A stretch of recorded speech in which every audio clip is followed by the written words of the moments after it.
Dryden going in now, though. He's feeling the pressure. This is tournament life on the line. Yes, he's fighting to stay alive here. He needs to do it this round. Nice. The Cuddle Core now, relentless. He's got the rage, so this is where he's excelled. He's trying something. He's trying to get out. Trying hop kick forward 1+2, not enough. Fake flip doesn't work out. Nice try though, but Cuddle Core gonna take it. Cuddle Core just too solid there. Takes it 2-0. Dryden looked good in the first game, but after that it was all Cuddle. That's got to be contender for probably the best match of today.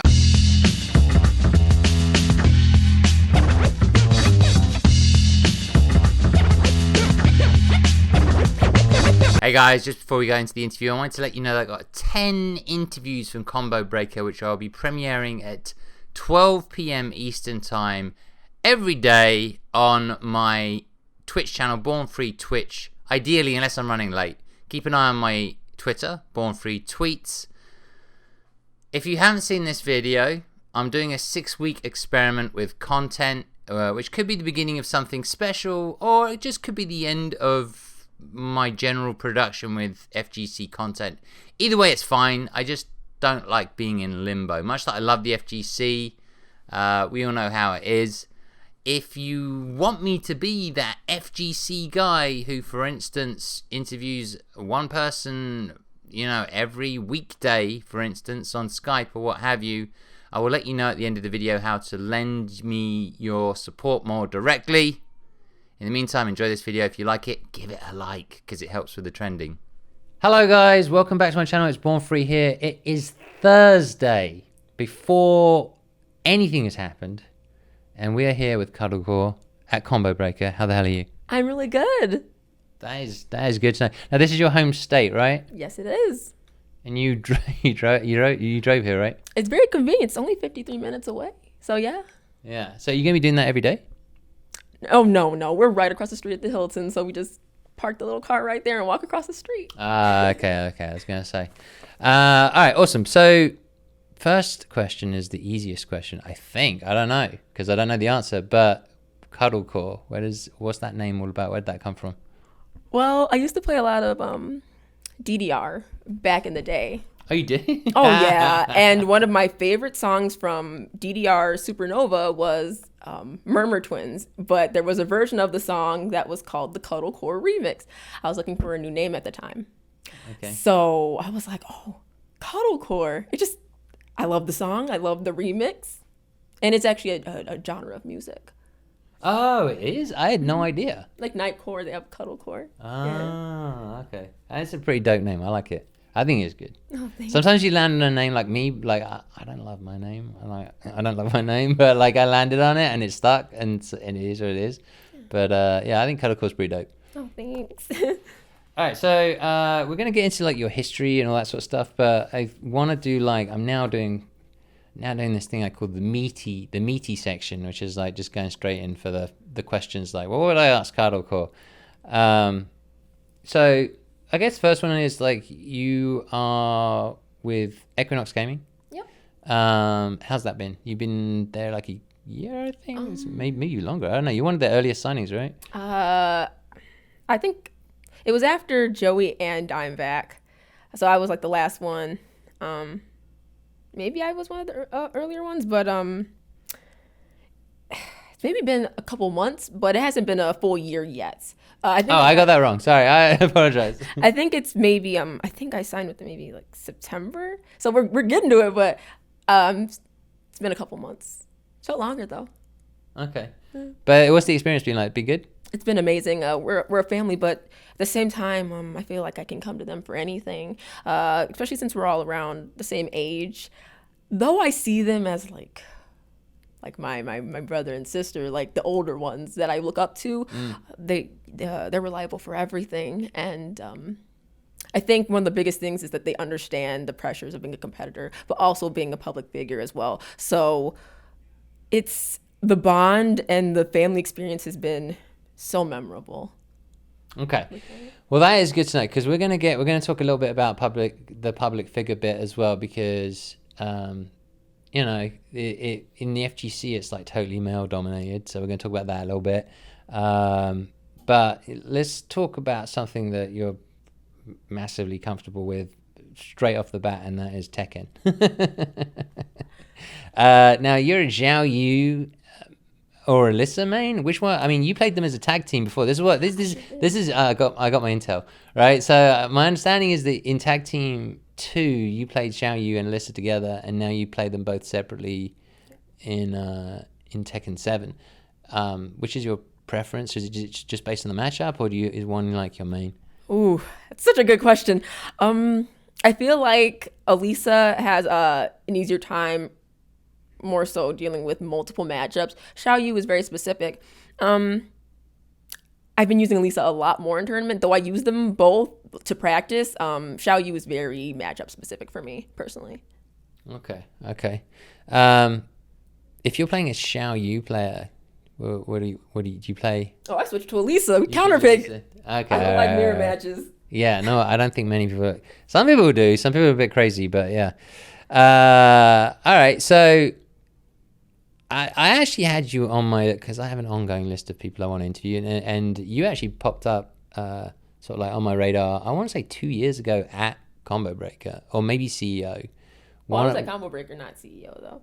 Huh? Oh, I was at Combo Breaker, not CEO though. Yeah, it was maybe 2 years ago. I think you made top 8 or something like that. Is that? See, yeah, you're right. Memory, it's amazing. Wow. Yeah, it certainly is. And then it seems like ever since then you just keep popping up in top 8s and what have you. And then recently Eleague was a big deal in 2018. So let's talk a little bit about that. The Eleague experience. How was that? Something I never had the chance to be alive to experience. The treatment was anything we needed.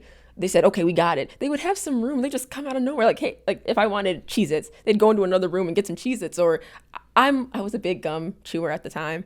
And I said, hi, do you have any gum? Me thinking, they probably don't have any gum. They came up with a whole basket of Orbit gum and hand warmers and little coasters to keep your drink from not making your hands cold. And just everything. The food was great. The people were so accommodating. Everything was made very clear to us. It was so professional, and they treated us with such respect. Us as Tekken players at the time, we weren't used to that kind of treatment. Right. So it was very different, but it was a pleasant surprise, and we were on TV.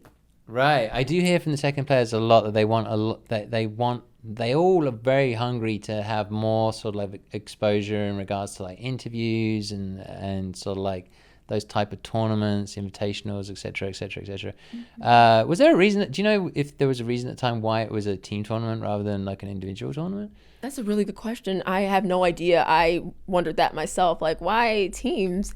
But I think even with the team format, everybody individually was still given a chance to help out their team. So I think it worked. But I would be interested in seeing like a singles tournament. Sure. In like a Tekken showdown. Yeah. Right, gotcha. Now at that time, I believe you were on Jimmy Tran's team, right?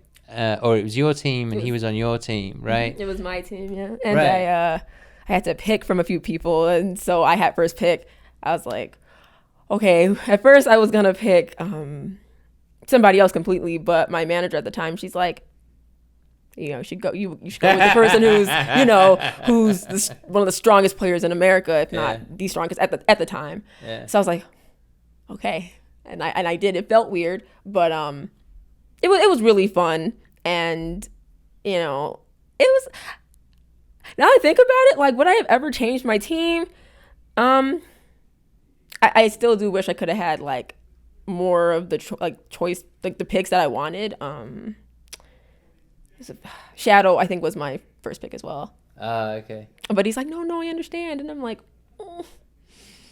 it was nothing personal to him. And I was like, but he did amazing as well. So I was like, oh, okay, well, it's fine. Well, I mean, you guys won it basically in the end, but the journey there sounded really kind of dramatic. Like I think at some point Jimmy had said something like, "Oh, this is the weakest team" or something like that, and then you were like, "No," and you OCV'd.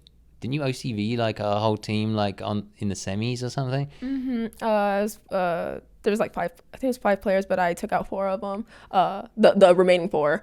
Yeah, he did say that, and it's funny because I just talked about it with one of my friends, and he's like, oh, I remember it. And when he said that, I saw it in your face. And I said, what did you even see? Like, I was fine. But he must have seen something on my face. Like, oh, like I was thinking maybe, oh, why would he say that? Oh, maybe that was on my face. But if anything, I was more like, oh, wow. Okay. Well, you know, fine. You think what you want, but I know what I'm capable of, and I know what everybody else on that team was capable of, no matter what anybody thinks about you. It's just an opinion. And however he meant it, I was there to perform for myself. So I think that mattered more than anything. Jimmy is quite blunt, but it didn't hurt me because I still took out 4 people on a team. So. Right. So my understanding, so I don't know if it motivated you more or not, given that comment about how you potentially reacted to it. Yeah. It sounds like maybe you just went to business as usual anyway. But it sounded like it was then I think in the finals, Jimmy did like something similar. And then you guys basically, like, so it was like you two were the stars of the team or whatever, I don't know, and it all came together. It definitely did come together. Where I needed him, he was able to deliver, and I appreciate him a lot for that. And I resurrected him because Majin took him out the first time. It was like the final showdown, and Majin, he had him. He got him. And then they had that X factor, and that one thing in the showdown. And when they told me about it, I'm like, okay, I know exactly what I'm going to do. I was like, hey, so one other chance at Majin? He's like, I was like, let's do it then, let's go. And I wanted to run back for him. I was salty for him.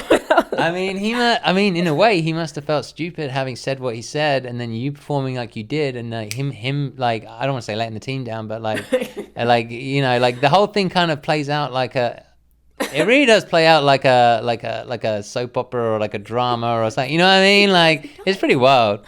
But I think it was a very exciting journey. A lot of ups and downs, but overall we stuck in it and we displayed some really good Tekken, I believe. And wow, you know, you see stuff like that on TV. You know, people winning competitions and having teams, but to actually be the person in that spot and to be the captain and to have done work on that team is something that I have so much pride for.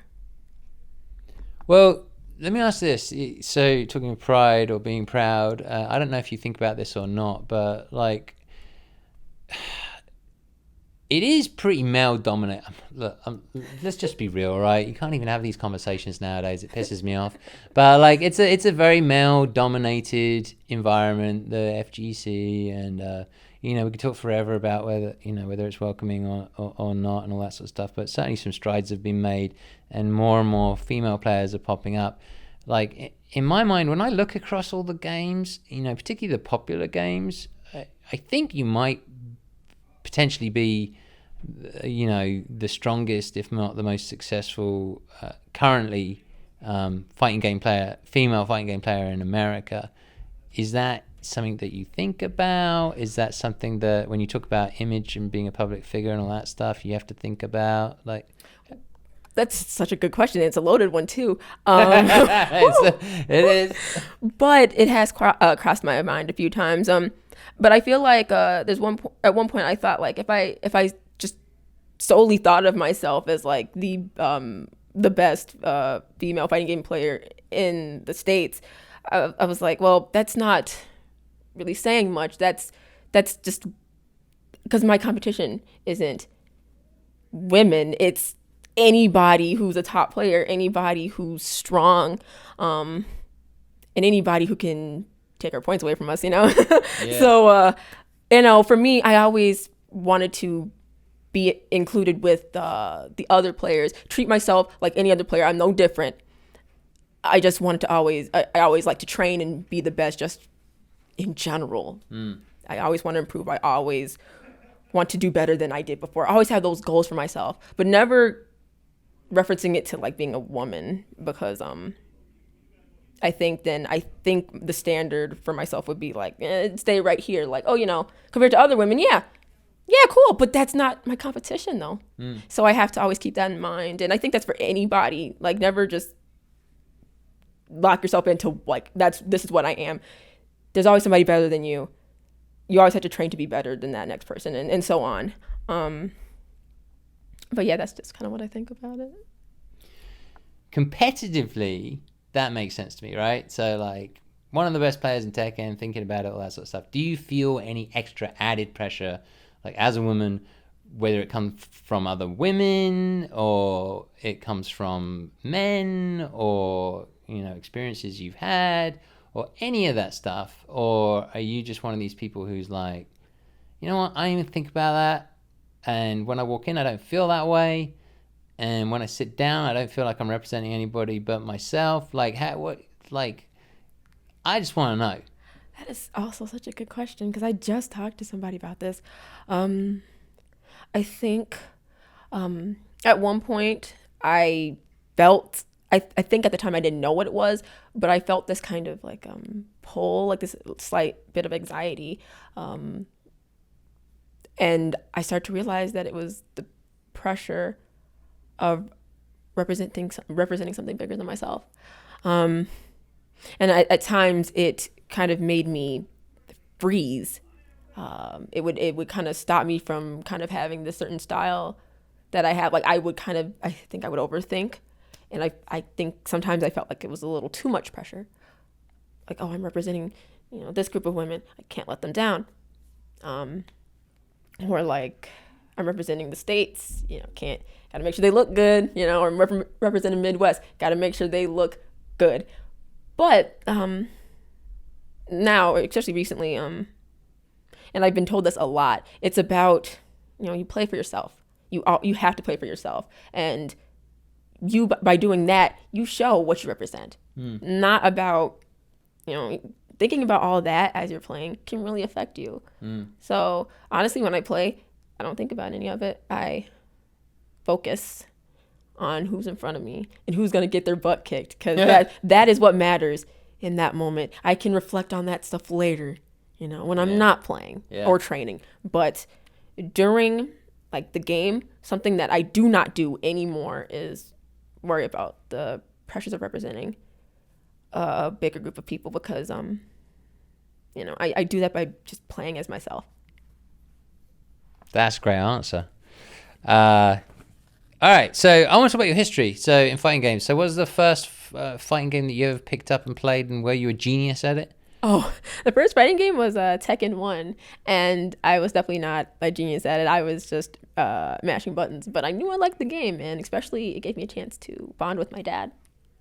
Ah, okay. So did he like teach you some fundamentals, or did he just spark an interest and then you went off and like, well, what's the story? What I always ask players, I'm always trying to understand basically all of my interviews, even though they're really long.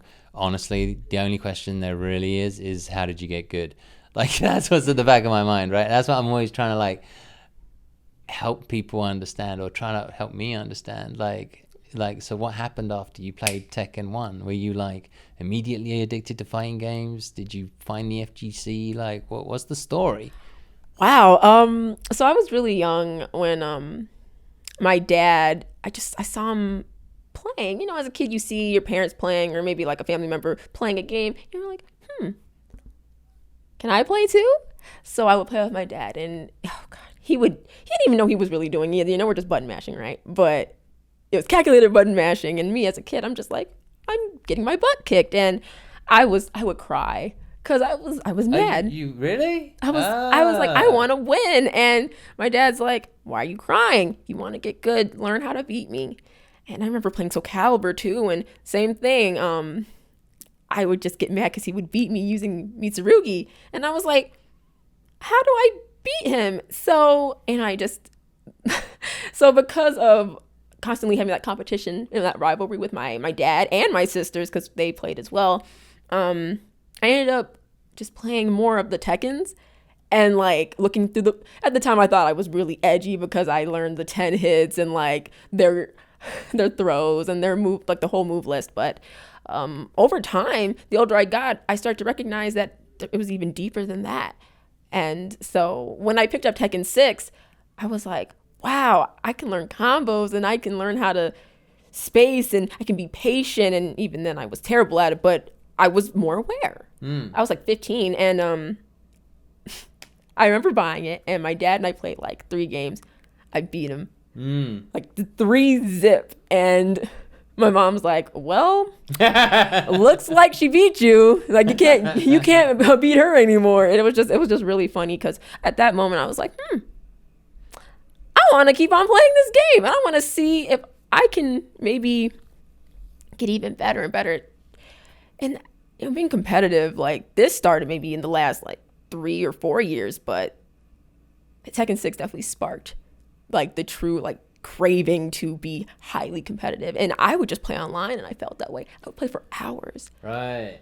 Oh, you would play. Okay. That makes sense. So, were you playing other games at the time? Or was it truly just started as like, this is a way for me to interact with my dad? Like, oh, there were even more games than that we played, and I would watch him. So like it was Resident Evil, Final Fantasy, just a lot of games, Ridge Racer, Mortal Kombat. Like, so because I also watched my dad play those games, I got interested in those games as well. Not like all competitive, more adventure, maybe RPG games, but still games that I ended up playing as well because of that interaction with him. oh, see, that's super cute. But then you beat him, and then something made you just want to keep going, and that was maybe playing online or being addicted to playing online or like feeling like I'm pretty good at this or the progression. All of it. And when I would lose, I was like, okay, well then I need to find out why I lost. And so it was either if I would lose, then I would just train more, and then it would make me even hungrier to compete and become better. And it's crazy because in Tekken 6 I was not good at all, but it the fire stayed with me into Tag 2. So I'm glad that Tekken 6 revved all that up for me. Got it. Totally addicted. Yes, it was such a good game. It was so good. The way you just expressed about Tekken 6 sounds like you really love Tekken 6. I did. You did, but like, do you feel more love for that game still over like Tekken Tag 2, Tekken Tag 7? Tekken Tag 7, but guys, we're living in 2051. Well, you got Tekken 7, you got Tekken Tag 2, and you got Tekken 6 if you go backwards, right? So you got a lot of love for Tekken 6. Like, is that your favorite Tekken game? It's one of my favorites, but I love all of them equally, especially the older ones, because there's something about them. There's this aesthetic they have, this old school retro feel, but I think it was more some of the more personal Tekkens, especially 1 through 3. I always say Tekkens 1 through 3, their soundtrack, their backgrounds, character stories, even just their moves in stages for each character. I think it was something so personal about it. It made it very memorable in that sense. Everybody had their own identity in that game, and I think that's why a lot of people can relate to those games as well, the old ones. Because it's a game, right? Because, I talk about this all the time, but like, there's a difference between creating a game or just a bare bones esports platform, right? The people out there will know what game I'm talking about, but like when you create a game with love, you create characters, backstories, like story mode, this, that, the other, which, when you put all that together, you're like, it's a masterpiece, and people remember that, and to this day, people still remember that. And even in Tekken Tag 2 or even in 7, they even have like references back to some of the old stages in the previous Tekkens, like Dragon's Nest.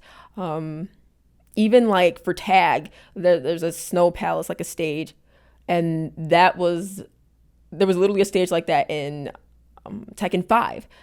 And there was a stage in the older ones, there's like an island. In Tekken Tag, they had one like that, but it was like a paradise where people were like, it's like a retreat, like, and the music was from there. It was just a little more upbeat. And people who know those games, they know. All right, so there must have been a point where you started going to tournaments, right? Or discovered the FGC or something. Like, what's the story there? When did that happen? Well, and I think it was 2013.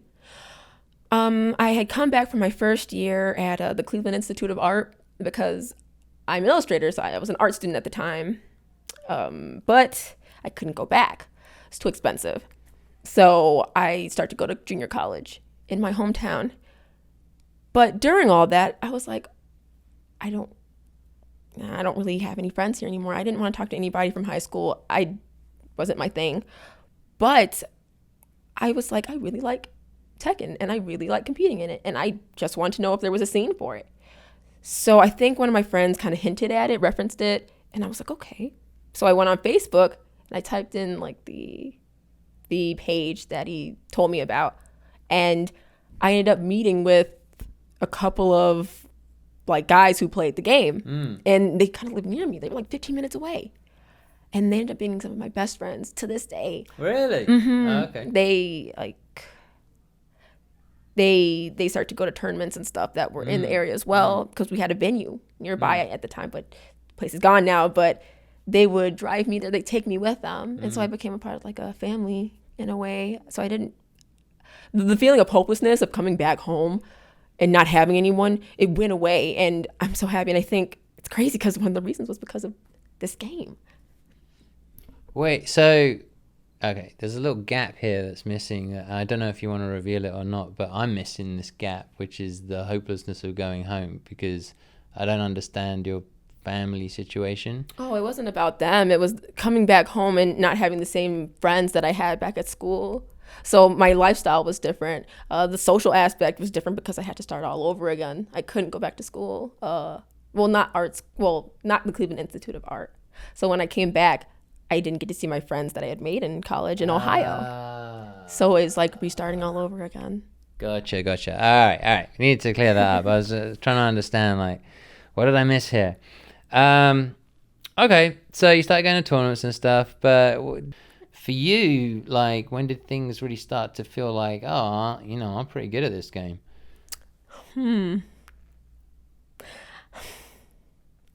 That's a really good question, because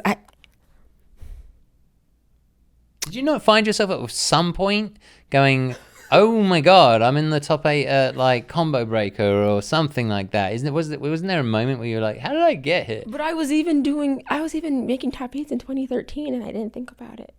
I just did it. Because yet again, I still thought there's always somebody better than me. So I'm not where I need to be yet. I'm not that good yet. I've gotten better. I definitely have. I'd say last year, I think I realized a bit more that I was capable of more than I gave myself credit for at Eleague, because I only was able to compete at least like 3 times a year when I was in school, because I just graduated last year, and just in the past couple of months I've actually been able to compete. So I think I might have maybe not been paying attention to my improvement because I didn't get to compete as much. But I think Eleague kind of gave me a little glimpse into what I'm capable of there. And then I'm like, oh, maybe I'm better at this than I thought I was. How do you think about are you doing this like full time now, or illustration on the side? Like, how do you think about like Tekken and your, I guess, career in Tekken and being on a team and all that sort of stuff? Are you doing it full time, or is it like, what's the deal? So I am a full-time esports player, but I'm also like a full-time illustrator as well. So when I get certain like commissions, I'll do those while I'm practicing or training, or sometimes I'll do more of the Tekken part of it if I feel like the illustration side is kind of wearing me out physically. So, or vice versa. So that's usually kind of what I do. And along with that, I'm kind of like a full-time streamer, but yet again, okay. It goes back to like Tekken, because a lot of that is me streaming Tekken. Yeah. And other games too, but yeah. Okay, so tell me, what's your proudest moment? Is Eleague your proudest moment, or is there another moment in your sort of like Tekken career? Was it beating your dad? Was it Eleague? Was it something else? Like, what was your proudest moment? I think one of my proudest moments was at Amsterdam, and I think it was because I was doing it on my own. Like Eleague, I was. Oh yes, the Tekken World. Okay, the Tekken World Tour. This 2018 Tekken World Tour last chance qualifier. That was dope. I had a really good time. You had a team kill, right? Wasn't it you and Joe Fury? Dimeback. Dimeback. That's right. Dimeback. And he was like, "Oh, I'm sorry." I said, "Why are you apologizing to me?" I'm like, "I understand. Like, I don't get mad.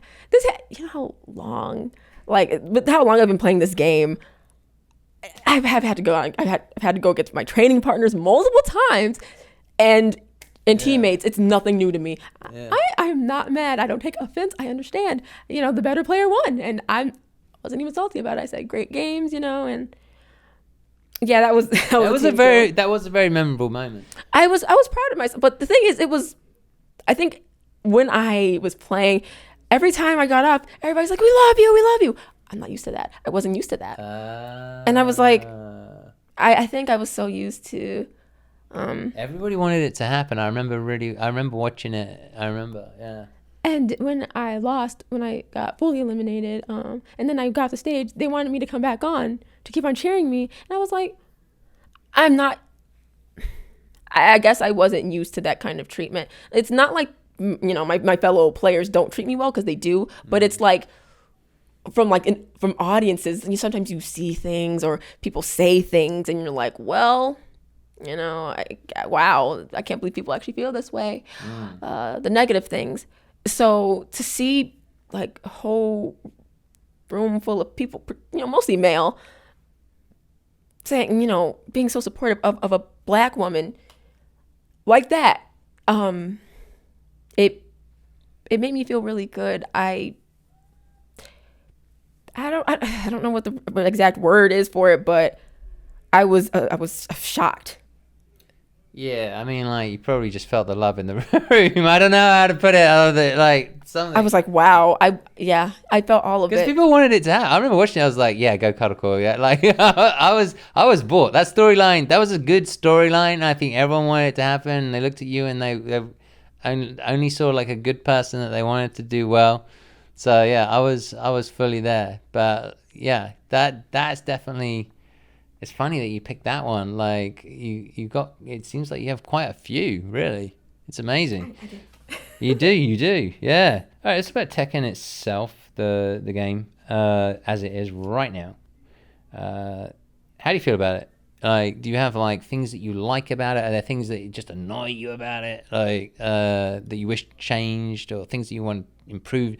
A nicer way of putting it for all the devs out there is, what would you like to see improved in the future?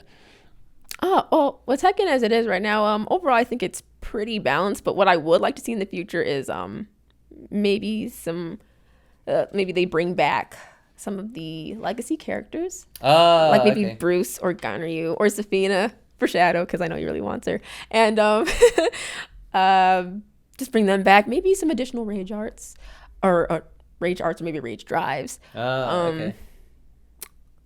Maybe reduce some of the damage on the 2D characters. I think they're really strong and they're good, but that damage, those comeback factors are very strong, and I think it could be toned down a little bit, just a little bit.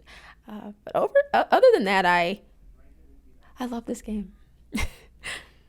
Yeah, I mean, there's a lot of people who think it's an amazing game, that's for sure, and the numbers support it, the viewers, and also the amount of players. And it's a beautiful looking game, I have to say that. And it has my favorite character in it, Akuma. So, well, of course, yeah. And then they wrote him into the lore, so, so I love that too. Talking of those characters, now this is always quite polarizing. The guest characters. They bring, first of all, they're guest characters, right? And then also they bring in their own mechanics. And some people absolutely despise them, and some people love them because from a marketing perspective, they actually bring a lot of eyeballs to the game. How do you feel? Well, personally, I think the guest characters, for example, Akuma and Geese, they have to be some two of the strongest guest characters. I think they do a lot of damage. And if you do not know those matchups, you will look very free when you play against them. But like with any character, if you learn those matchups, you can take on anything. You can take them down. Like when Geese first came out, I made sure I played against Joey's geese like multiple games, so I had an idea of what to look for, and I found out a lot of things. Alisa is really strong against him. She can step him a lot, and those are the kinds of things it's important to know, especially dealing with characters that are so different than the Tekken characters. Akuma, same thing. Stepping them is what kills them, but a lot of people, they don't research those things. Well, maybe people that are more casual, so they kind of complain a lot instead of getting to the heart of the problem, which is actually breaking down how to stop that character, because it's doable, but you have to know what to do, and stepping is such a huge part of it. And power crushing, especially for Akuma, you have to know when to power crush, demon flip, and things like that. So I mean, guest characters, I don't think they hurt anything. I'm glad that they've brought in more people. I just think people need to start practicing more against those characters instead of complaining all the time. What about Negan? When that first came out, did that blow your mind? Yes. I was like, I thought it was a joke. I thought it was a joke at first. And I was like, this is a really funny joke. Stop playing with me, Harada. He wasn't kidding. And I was like, okay, sure. He actually plays really well in the game. Oh, he does? Mm-hmm. Yeah, I mean, now it's like, whatever they reveal this Evo, yeah. How do you top that? How do you guess? Well, I mean, how do you guess? Like, because... I mean, I was waiting for the Game of Thrones, like, Soul Calibur, you know. that would have been great. Like, actually, that would have worked. Actually, that would have been a great reveal. I mean, it still can be. I don't know. But I guess we'll see. So, Panda, right? I'm probably going to talk to Rangchu, right? I don't know. I'm going to ask him, like, how did this happen? But I don't know if he'll answer for me. But, like, you know, Rangchu won Tekken World Tour with Panda this year. Actually, it was this year, wasn't it? Yeah, because it was like the next. Yeah. Sorry, I said 2018 earlier and I was wrong. But yeah. So what do you think of? How do you feel about like the characters in Tekken 7? Do you feel like they are balanced? Do you feel like Rangchu kind of got away with something that he shouldn't have, or like what's the deal with the whole, like, I want to say tier list, but the balance in general? I think I felt this way for a long time. I feel like Tekken is a very balanced game, but more so Tekken 7. This version of Tekken has to be one of the most balanced ones, because a player who uses Panda, who supposedly was not that strong, he got the win with her. So, but it also shows that, you know, fundamentals go a very long way too, because it was the way he was playing Panda, and he played to all her strengths.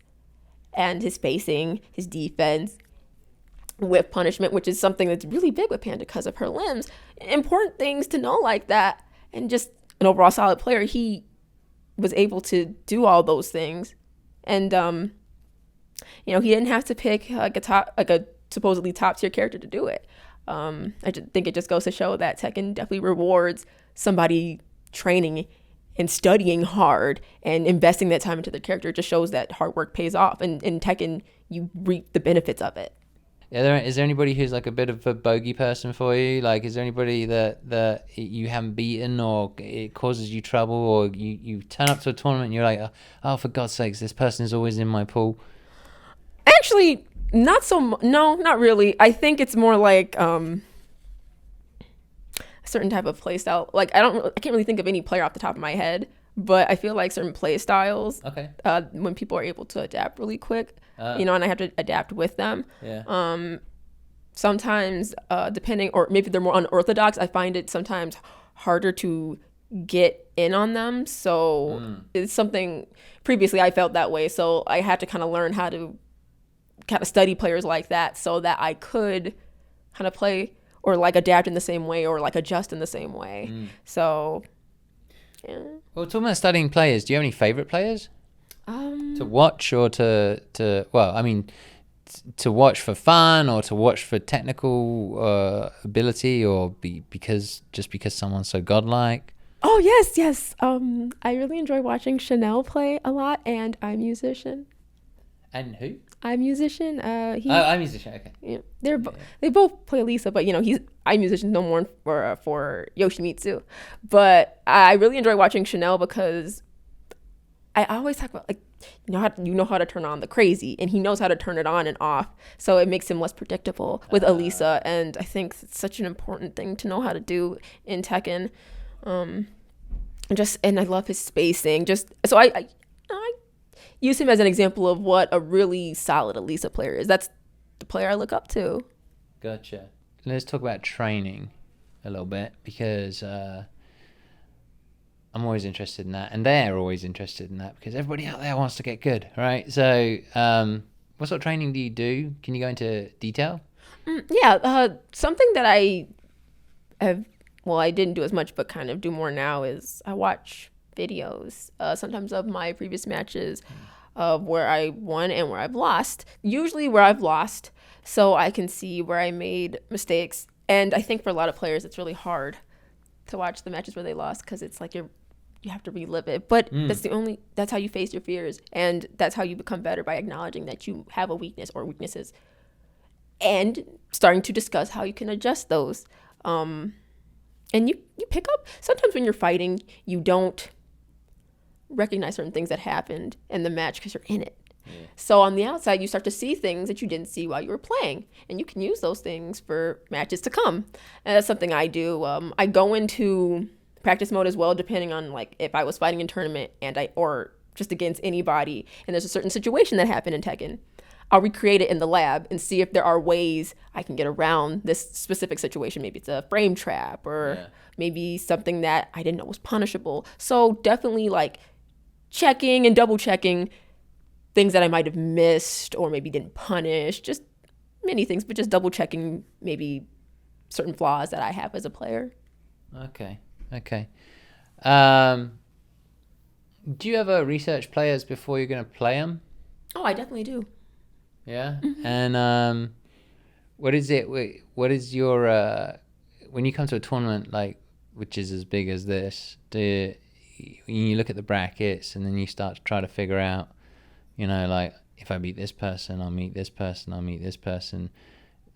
Like, do you tend to think about that a lot, or no? Or do you tend to think about who's going to be in top 8? Or I try not to think about that too much, because I can only focus on the here and now, and any of that can change. Like, anybody that I think I might end up playing, I might not have to, because somebody else beats them, so I have to just take all the knowledge that I've had or have gotten up to this point and use it, and just play for the here and now, because I can't prep for everything. All right, so people learning Tekken, because there's a lot of people learning Tekken these days. It's a broad question, but sometimes you can think of something. A lot of people jump in, they do combos or whatever. Like, well, what sort of stuff would you suggest people who are coming into Tekken, potentially from 2D games? I might be asking this question for myself, maybe not, I don't know. But what kind of things would you suggest they focus on? Focus on the fundamentals of it first. The movement is such a big thing in Tekken. Okay. So understanding, especially for people coming from 2D games, understanding that you don't just go back and forth. You move around now. You can move now. And that changes the game completely. Something that I noticed right away with players, maybe that are just starting out, they don't move. They don't step. I'm a big stepper, Alisa she taught me that over the years, and you can evade a lot of things, and you don't even have to deal with pressure that much. It's an evasive tool. Stepping is so important, especially to a certain character's specific weak side, and it's so big in Tekken that I say that's one of the first things to learn is movement, and understanding that you can move from left to right, walking and or stepping, 2 different things. Got it. Yeah. I gotta get me a hitbox or something, I think. We were talking about those earlier. Like, hitbox is really good for execution. I didn't really understand it until I saw it for myself. I was playing a guy who was using Shaheen, and every time he pressed a button, it was to move, though, and to attack. And I'm like, what? I'm so used to seeing the arcade stick, it was so different. This weekend, Daigo is apparently going to use this kind of crazy Japanese hitbox. Emily was talking about that too, and Sajam. I was like, Really? Yeah, that's some pretty. Sounds It's going to be interesting. I think he may have come here to get it banned, but we'll see. Now, competing. Talking of competing, and pressure. Right? Do you feel pressure, or not? Do you when you get up on stage at the Tekken World Tour, or Eleague, or Top 8 at Combo Breaker, like, do you feel pressure or nerves? Pressure and nerves, and how do you deal with it, or do you not? Well, originally, there were nerves that I would have, and I think sometimes it would get the best of me, and I would not play as strong as I wanted to. So, yeah, pressure and nerves, I feel like for me, they go hand in hand. Yeah. But now I'm like, okay, I need to find some ways to work through that, especially with competing for I've been competing for a while. And so I found that working out has been something that's helps with my nerves, because it helps my body get used to being at a certain heart rate. And it's the same type of heart rate that I have when I'm on that stage. Okay. So it's one of those things where I do still have the nerves, but they're good nerves. And I've learned how to channel them into just seeing what's in front of me and focusing instead of just crumbling. You know? Right. Yeah, originally when I first started. Okay. So you when you feel it, it feels more positive now. You turned it into a positive emotion. Yes. Okay. That's pretty dope. And obviously, I recommend exercise for everybody, because it also does great things for the mind. Mind games.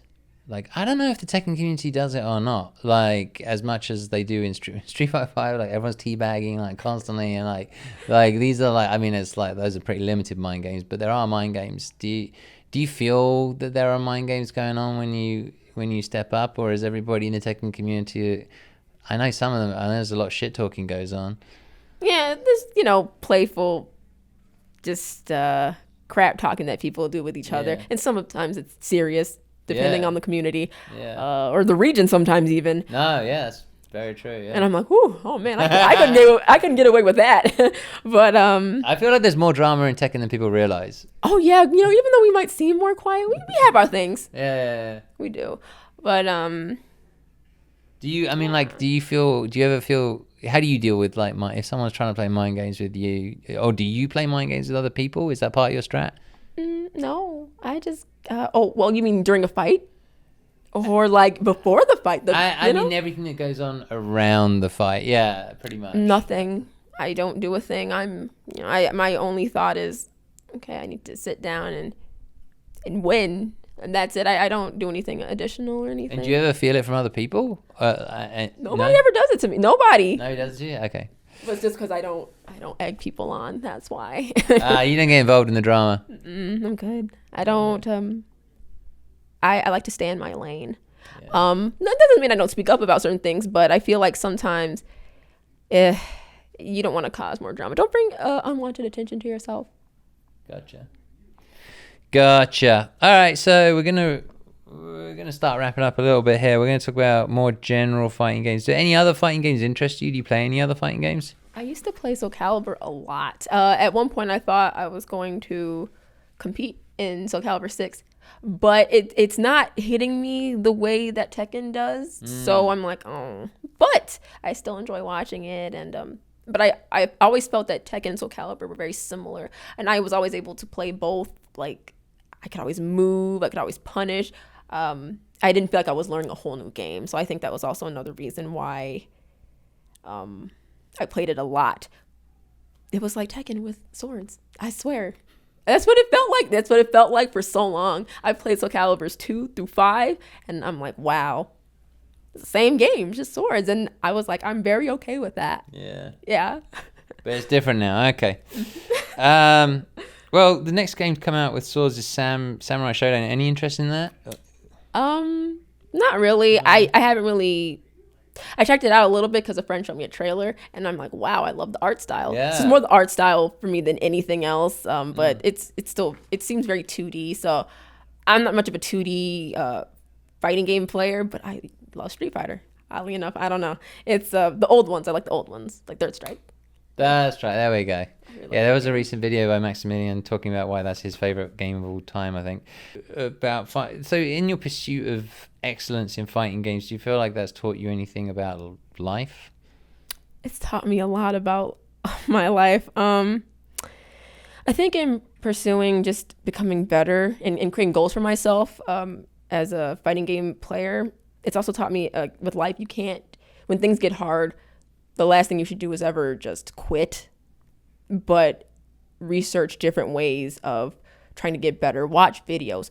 Never be afraid to ask people, hey, like, how do you get better at this?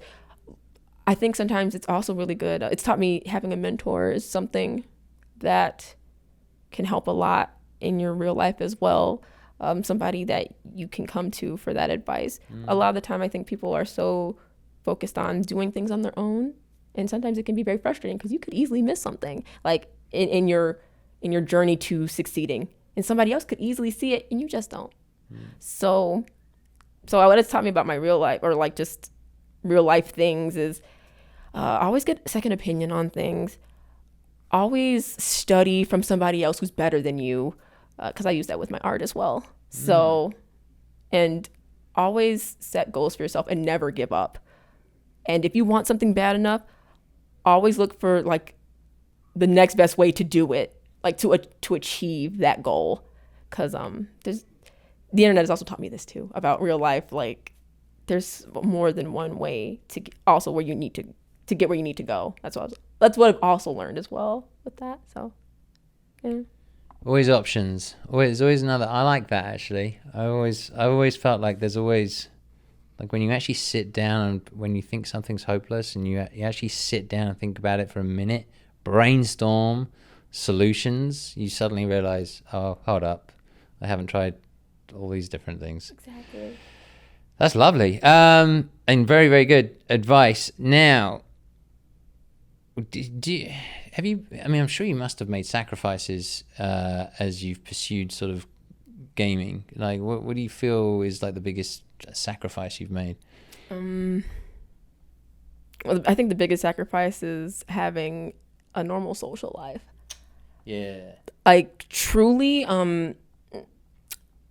because we talked about it a little earlier, male-dominated field, right? So. And I don't care what gender my friends are, I'm not trying to just look for girlfriends, or I'm not just trying to look for guy friends. That's not, but just people I can turn to, and not for the reasons that and people not seeking like my friendship because I might be like a top player or something like that. Just being able to trust people. Yeah. So I think sometimes that can be kind of hard because people have different intentions, and I've dealt with those kinds of things, and my social life definitely, I felt like that was a sacrifice. But out of all of that, I have gotten true friends in the process, and I like the love of my life is somebody I met through it. Even though it took longer, even though I had to sacrifice that in the end, it still came back around. And gotcha. Yeah, it's whenever anybody's like pursuing something of excellence, I feel like the first thing to go is social life. And it feels that way because you also wrap yourself up in well, you're obsessed, right? Yes. And so you're like, I don't eat, I don't sleep, not literally, but but it's all, you hyper focus. Yeah. And that's all that you care about, but you can't forget about yourself. So lesson learned. All right, so we're gonna finish up with a couple of lighter questions. Basically, do you play general on your stream or just at home? Do you play other video games other than Tekken? I sure do. Well, what are your favorite games? I really enjoyed Kingdom Hearts, Resident Evil. I've been playing Sekiro lately. Oh, so good. But I haven't played that one on stream because it's actually for my dad. But it's just a lot of different games. I've played a lot of retro games, like throwback games as well. Yeah. And one of my friends, he actually bought me Sonic Mania. I'd never played it. And I played that on stream, and that was so exciting. It's just, I'm so glad that there are other games that I stream. But I've definitely played a lot of throwback games. I love them. Because I feel like I'm so used to playing like the new thing that I just want to have an appreciation for the old stuff again. And people love it because it helps them relive nostalgia, and we all get to kind of have a conversation about it while I'm streaming. So it's very chill. Whereas the Tekken streams are very like high energy and like, let's go, you know, kind of thing. Yeah, no, I know what you mean. I've got to find the more chill games myself, actually. Although all I do is talk on stream, so I think people can't tune in. They're like, "Are we playing Street Fighter?" But it's good to have like, you know, a streamer who doesn't just play the game. It's all about the game, but somebody that's approachable, somebody that people can talk to as their, you know, even if for the first 20 minutes you actually weren't playing Street Fighter and you're just talking. There's nothing wrong with that either. I do that all the time. I do. It's like 2 hours. And then eventually I'll play Street Fighter and then everybody leaves. So outside of the games, more broadly speaking, so Illustrator, what sort of type of illustration do you do? I'm very fine arts based, so it's more like people have told me that my drawings are very expressive. There's a lot of emotion, very colorful, but sometimes they bring about like emotions that seem kind of dark, but they're very imagery based and a lot of line work. So there's a lot of stories in them and a lot of different meanings that people can get from looking at them. But yeah, a lot of like an overall like feeling that people get from my work is it's emotion based. It's very, the stories generate these kinds of emotions that people like they don't experience all the time. And I had my work in a gallery, and a lot of the pieces that seemed maybe more like that had deep emotions, like they sold. There was a piece that I had where it was like two people in the middle of a row, like in the middle of a rose, and there were nails in the rose, and there were hands with pliers pulling at the nails. A college student bought that. And, you know, some people, you know, think it's kind of moody and dark, but the girl really enjoyed it. She saw something more in it. So it's always interesting. What did you think when you were drawing it? Well, it was actually based on a theme that that we had to. I had to pick a charity or like an organization, and it was for the home, like a home for battered women and children, and to make a poster for it. My art teacher at the time said it was a little dark, but I still found a lot of meaning in it, so I used it, and I made it better. I just enhanced the colors, but I still kept the theme and the image and everything, and I felt moved by it, and I felt connected to women and children who are dealing with those situations. That's awesome. I don't like art teachers. I had an art teacher that was not very nice to me once. They're very harsh and blunt. Whew. Yeah, I had an art teacher. I had a stupid art teacher when I was young who stopped me doing creative things. Not stopped me, but like just put me off. I was like, you know what? I'm not doing anything subjective anymore. Forget art, forget English.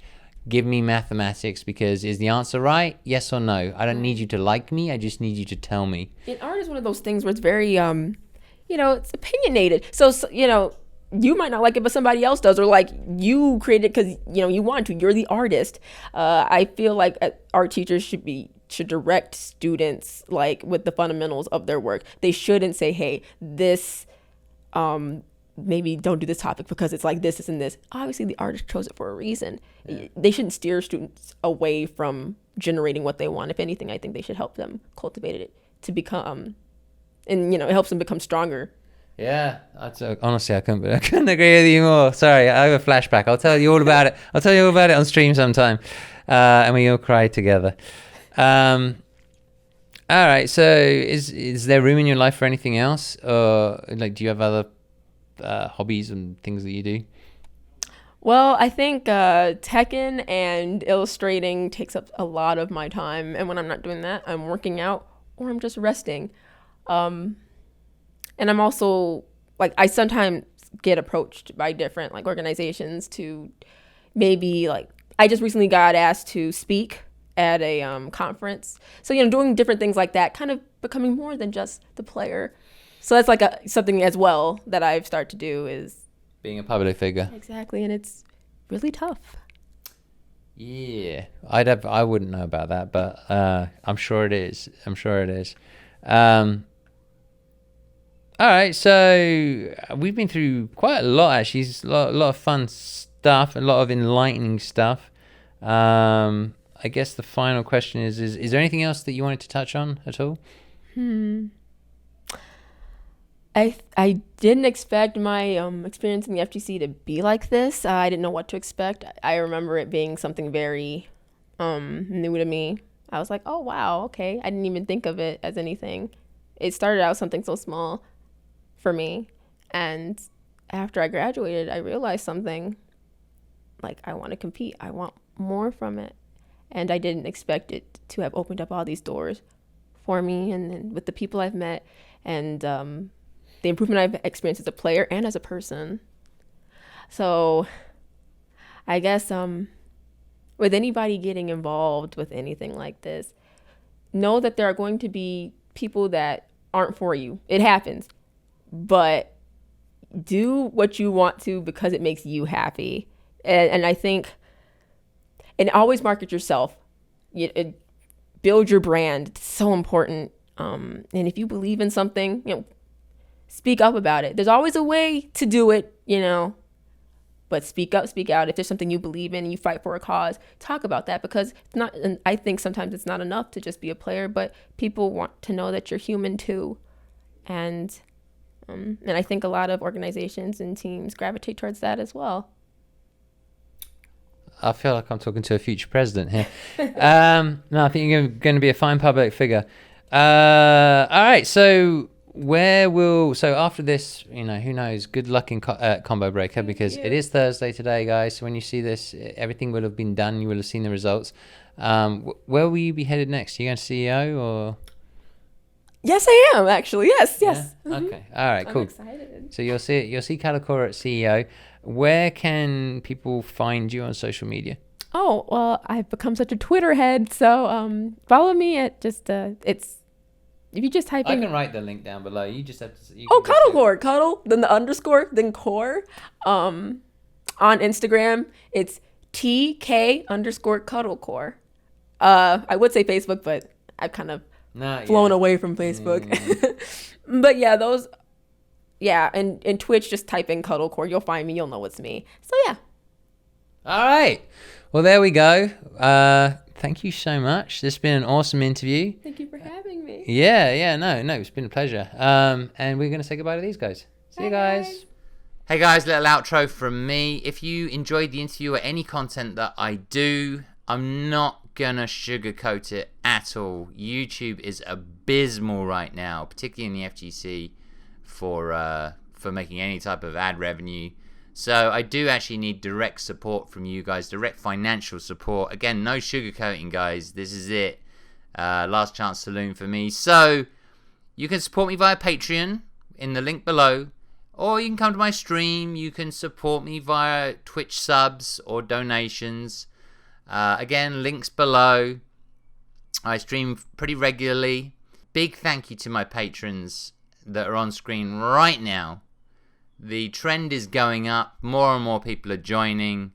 I will verbally shout out Domingo, Steven Sense, Terrence Harris, and Alan Kabada for being my top 4 patrons. But all of you are making a difference. You have no idea. And like I said, the trend is only going up. So that's really looking good at the moment. Twitch subs and donations. You guys get shout outs on stream, of course. Now, this is all part of a 6-week experiment. If you haven't already watched the video will be at the end of this video. You can click on it. Interviews, streaming, and comedy skits are what I do, along with other stuff. But let me know in your comments what you are supporting. That's really important to me, to understand what it is that you are supporting. And maybe it's all 3, I don't know. Patreon's a bit of a mess right now. I will sort it out, and I may make some tiers and allow people to have more influence on my work, or at least talk to me about it, stuff like that, depending on what tier you're in. In the meantime, come to the Discord. There's a whole section where you can give me suggestions, thoughts, feedback. Who do you want to see interviewed, stuff like that. This may or may not be the end of my FGC content creation. Either way, it's fine. I just don't want to be in limbo. I think you guys can probably understand that, right? And so we'll see what happens. And that's it. Peace out, guys. Love you lots.